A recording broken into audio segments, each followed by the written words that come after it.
Hello everyone, welcome to my channel Tech Wisdom. Today in this simple tutorial video I'm going to show you how you can add all your Instagram following on Threads. So without any delay, let's start the video. First go to your Thread application.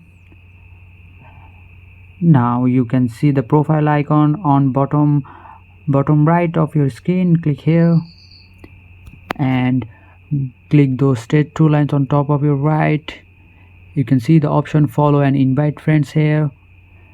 Now you can see the option follow accounts from Instagram. Just click on that.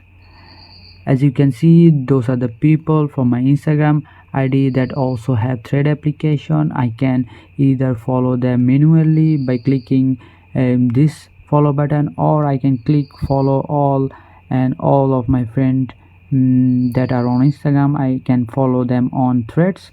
So remember, they have to be on Threads to follow on Threads. This is a simple matter. So just click follow all and click confirm here, and it might take a minute to see the changes. And now you can see I am following them.